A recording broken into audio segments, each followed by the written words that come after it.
DP news, खबर सिर्फ सच की। प्रदेश के मुख्यमंत्री योगी आदित्यनाथ बस्ती पहुंचे, जहां पर उनका जिला अध्यक्ष भाजपा विवेकानंद मिश्रा, जिला पंचायत अध्यक्ष संजय चौधरी, विधायक अजय सिंह सहित अन्य नेताओं ने बुके देकर स्वागत किया। उसके बाद मुख्यमंत्री योगी आदित्यनाथ पुलिस लाइन से मंडला आयुक्त सभागृह पहुंचे, जहां पर उन्होंने जनप्रतिनिधियों के साथ वार्ता किया। जाना व्यक्तियों से वार्ता करने के पश्चात मुख्यमंत्री थे सब ब्रिंग व्यक्तियों से भी बात किया। उसके बाद मुख्यमंत्री योगी आदित्यनाथ वशिष्ठ मेडिकल कॉलेज पहुंचकर निरीक्षण किया। उसके बाद मुख्यमंत्री योगी आदित्यनाथ बस्ती जिले के बालाजी प्रकाश होटल में आयोजित आर्य समाज के जयंती समारोह कार्यक्रम में बतौर मुख्य अतिथि शामिल हुए, जहां सीएम योगी ने कार्यक्रम को संबोधित करते हुए कहा कि आर्य समाज को अपनी 50 वर्ष की यात्रा के लिए बधाई देते हुए आभार व्यक्त करता हूं और अपनी शुभकामनाएं देता हूं।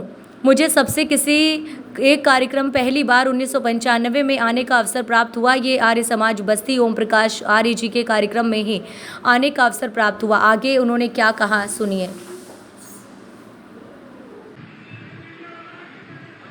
आर्य समाज बस्ती के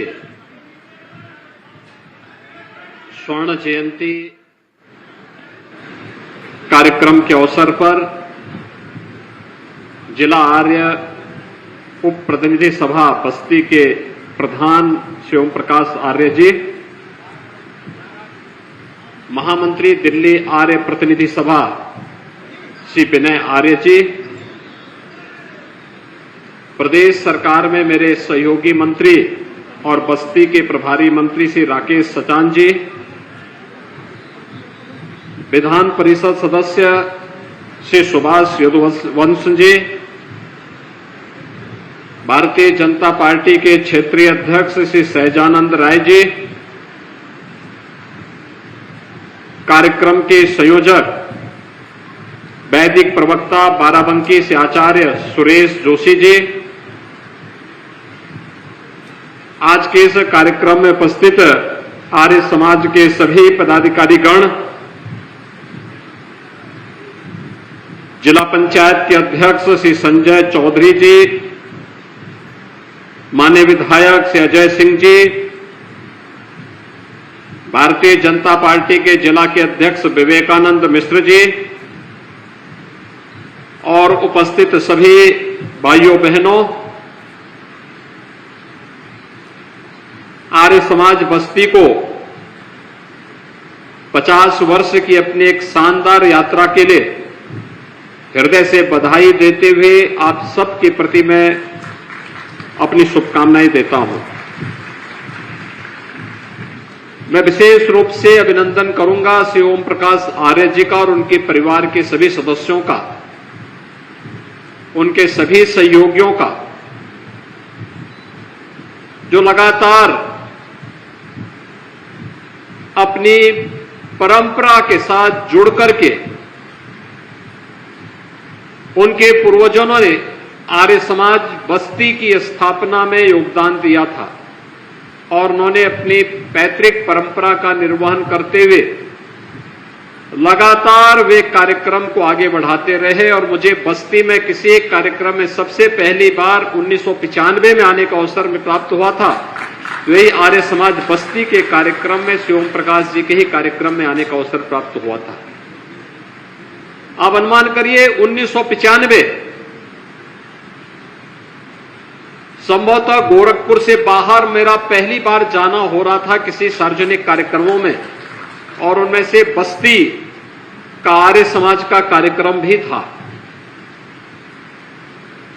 आज इतने वर्ष हो गए हैं, लगभग 28 वर्ष भी बाद भी उसी ऊर्जा के साथ, उसी प्रतिबद्धता के साथ, उसी निष्ठा के साथ आर्य समाज के मूल्यों और आदर्शों को आम जनमानस तक पहुंचाने के लिए श्री ओम प्रकाश आर्य जी के द्वारा निरंतर प्रयास किया जा रहा है, आगे बढ़ाया जा रहा है।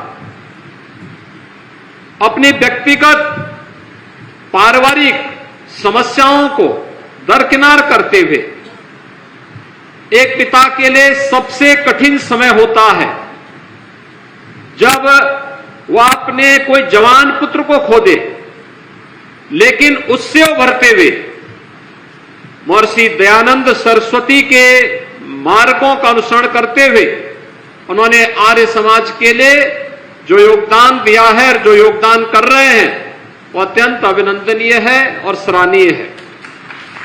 भाइयों बहनों, आदरणीय प्रधानमंत्री जी ने कुछ दिन पूर्व देश की राजधानी दिल्ली से महर्षि दयानंद सरस्वती जी के त्रिशताब्दी वर्ष के कार्यक्रम का शुभारंभ किया था और आर्य समाज के उस कार्यक्रम के माध्यम से देश और दुनिया में फैले हुए लाखों आर्य वीरों को जागृत करने का कार्य किया था। आर्य समाज भारत का एक जीवंत आंदोलन रहा है। हर आंदोलन की शुरुआत कौन कर रहा है और उस आंदोलन के साथ चलने वाले सारथी कौन हैं, आंदोलन की दिशा उससे तय होती है और उसके परिणाम भी उसी से तय होते हैं। जब मैं आर्य समाज की बात करता हूं तो मुझे देश की आजादी के आंदोलन की याद भी आने लगती है। भारत के इतिहास का स्मरण होने लगता है। हम जब आर्य समाज की बात करते हैं, एक उस कालखंड में निर्भीकता के साथ कार्य करना कितना कठिन रहा होगा, जब ब्रिटिशर के द्वारा, अंग्रेजों के द्वारा भारत के अंदर तुष्टीकरण की नीतियों को थोपने का कार्य हो रहा होगा और तब आर्य समाज वैदिक धर्म की बात कर रहा हो, चारों वेदों की बात कर रहा हो, कितना कठिन रहा होगा। एक तरफ मुगल कालखंड में हुए धर्मांतरण के अनैतिक कार्यों को और ब्रिटिश कालखंड में भी धर्मांतरण के अनैतिक कार्यों को जवाब घर वापसी के कार्यक्रम के माध्यम से जब आर्य समाज दे रहा होगा, कितना कठिन रहा होगा। छुआछूत के खिलाफ एक अभियान चलाने का कितना कठोर निर्णय उस समय रहा होगा, जिसको समाज ने स्वीकार किया और देखते ही देखते भारत का एक बड़ा भूभाग, यहां तक कि आप चले जाइए कराची तक, वहां पर भी आर्य समाज का वही बोलबाला था जो आपको बस्ती में सुनाई देता है। भाइयों बहनों, शिक्षा के क्षेत्र में हमें शिक्षा को संस्कारों के साथ जोड़ना है और शिक्षा को आधुनिकता के साथ जोड़ना है। यह सोच भी महर्षि दयानंद सरस्वती जी की थी। याद करिए डीएवी की संस्थाओं को जो बाद में आर्य समाज ने आगे बढ़ाया था, कितना डीएवी की संस्थाएं एक समय देश की सबसे प्रतिष्ठित शिक्षण संस्थानों में माना जाता था और उसका कार्य का शुभारंभ ही होता था, जिसको आज हम मॉर्निंग असेंबली कहते हैं। वहां पर वैदिक प्रार्थना के साथ, हवन यज्ञ के साथ विद्यालय का शुरुआत होता था। एक आध्यात्मिक वातावरण विद्यालय के अंदर स्वतःस्फूर्त भाव के साथ आगे बढ़ता हुआ दिखाई देता था और यह वर्ष अत्यंत महत्वपूर्ण है। ऐसे युग दृष्टा ऋषि बाद में आर्य समाज ने आगे बढ़ाया था।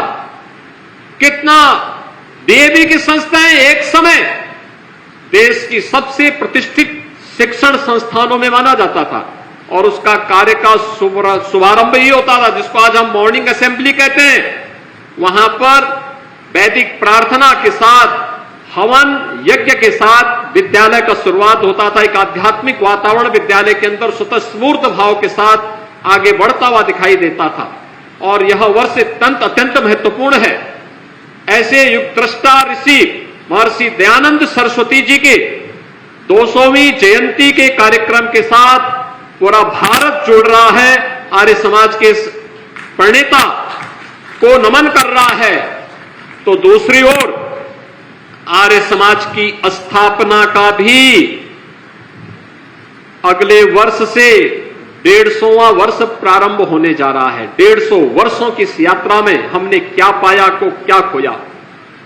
अगर आप देखेंगे देश की आजादी की लड़ाई को, तो भाइयों बहनों, कोई संदेह नहीं होना चाहिए, अंग्रेज बेखबर थे। उनको ये लगता था भारतीय कभी एकजुट नहीं हो सकता है, उनके खिलाफ कोई अभियान नहीं चला सकते। लेकिन स्वदेशी का आंदोलन पहली बार किसी ने चलाया था, आर्य समाज ने चलाया था। स्वदेशी के माध्यम से उन्होंने जो अंगड़ाई ली, अछूतोद्धार के माध्यम से जो अभियान आगे बढ़ाया था, घर वापसी के जिस कार्यक्रम को आर्य समाज ने आगे बढ़ाया था, यह कार्यक्रम केवल वहीं तक सीमित नहीं था। इस कार्यक्रम ने अनेक क्रांतिकारी पैदा किए। याद करिए, काकोरी कांड के महानायक पंडित राम प्रसाद बिस्मिल, ये आर्य समाज की देन थी। आर्य समाज के एक प्रचारक के रूप में शाहजहांपुर में कार्य करते थे और फिर देश की आजादी की लड़ाई को जब अंगड़ाई लेनी थी तो उन्होंने न केवल स्वयं बल्कि अपने साथ अस्फाउल्लाह खां को भी जोड़ा और ठाकुर रोशन सिंह को भी जोड़ करके इस लड़ाई को आगे बढ़ाने का कार्य किया था। उस समय का हर क्रांतिकारी आर्य समाज के साथ जुड़ करके गौरवान्वित महसूस करता था। और आज आर्य समाज जब एक और अपने संस्थापक की 200वीं जयंती द्विशताब्दी वर्ष के कार्यक्रम के साथ जुड़ रहा है, वहीं एक वर्ष के बाद आर्य समाज की स्थापना के 150 वर्ष भी पूरे होंगे, 150वां वर्ष भी प्रारंभ होगा।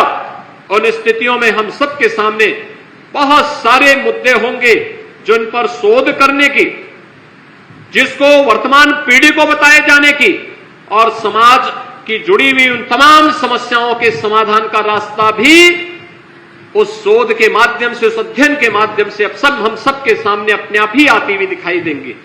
जो ज्वलंत समस्याएं हमारे सामने गाये बगाए आ जाती हैं, उन सब का समाधान भी हमारे सामने आएगा और मुझे लगता है उस पर व्यापक कार्य किए जाने की आवश्यकता है। मैं आर्य समाज का आह्वान करूंगा कि भी से तैयारी करें। आर्य वीर दल तो अपने कार्यक्रम को आगे बढ़ाएगा ही, लेकिन साथ साथ इन बातों को लेकर के कि महर्षि दयानंद सरस्वती ने उस कालखंड में जो बातें कही थी, घर वापसी का जो अभियान प्रारंभ किया था आर्य समाज ने, अछूतोद्धार के लिए जो कार्यक्रम आगे बढ़ाया था, वैदिक धर्म की पुनर्स्थापना के लिए जो व्यापक अभियान चलाया था और आधुनिक लेकिन संस्कार युक्त शिक्षा के लिए जो उनका अभिनव प्रयास था, जिसने भारत को एक सुदृढ़ नींव दी, स्वतंत्र भारत को एक सुदृढ़ नींव दी थी, उस अभियान को हम आगे बढ़ा सकेंगे इस विश्वास के साथ मैं ओम प्रकाश जी को और उनकी पूरी टीम को आर्य समाज बस्ती के स्वर्ण जयंती कार्यक्रम के अवसर पर हृदय से बधाई देता हूं। अनेक झंझावातों और तूफानों का सामना करते हुए